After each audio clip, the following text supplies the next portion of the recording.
Fund series, redemptions.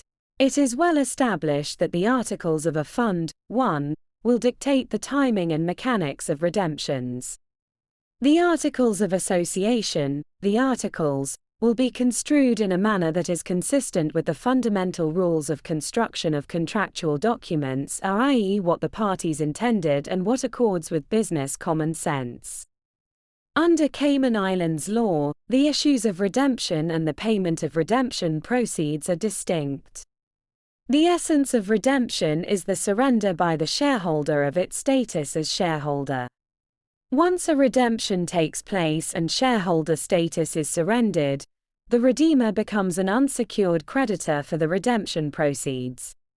The deferral of payment of the redemption proceeds has been held by the Judicial Committee of the Privy Council, being the highest appellate court of the Cayman Islands, to be the grant of a short period of credit to the company in question, Pearson v. Primeo Fund, Cayman Islands, 2017, UKPC 19.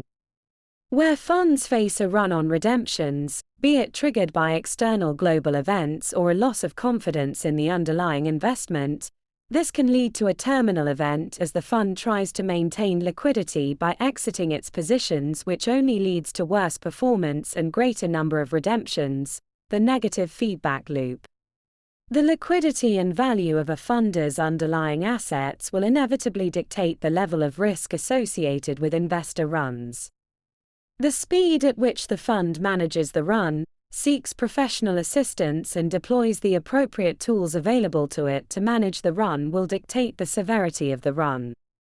The options open to the fund, in the form of temporary relief or otherwise, will be subject to the explicit terms of the constitutional documents. Such options will be explored further here in Blog 3. There are currently no authorities, in the Cayman Islands or elsewhere, that we have identified, that address the precise moment in time at which a share is redeemed. The current approach is therefore highly fact-specific and ultimately depends on the wording of a funder's documentation.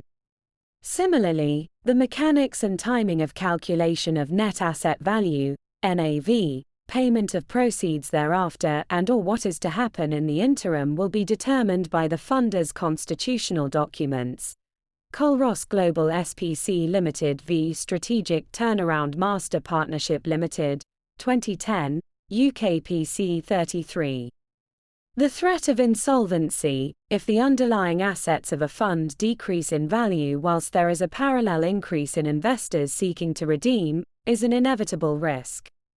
However, formal restructuring and litigation generally remains a rarity, with funds keen to protect reputations and settle disputes out of court wherever possible.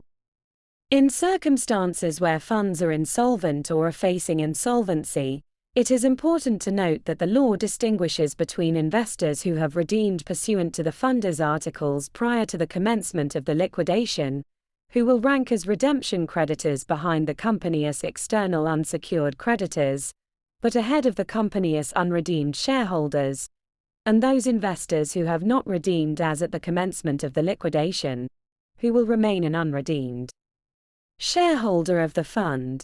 This approach to ranking of rights highlights an important consideration for investors: the timing of when shares are regarded to be redeemed as governed by the articles. 1. Redemptions are relevant in the context of open-ended funds. In the Cayman Islands, exempted companies and segregated portfolio companies are the vehicles of choice for open-ended funds, whereas close-ended funds are typically structured as exempted limited partnerships, thereby explaining why we reference a funder's articles of association.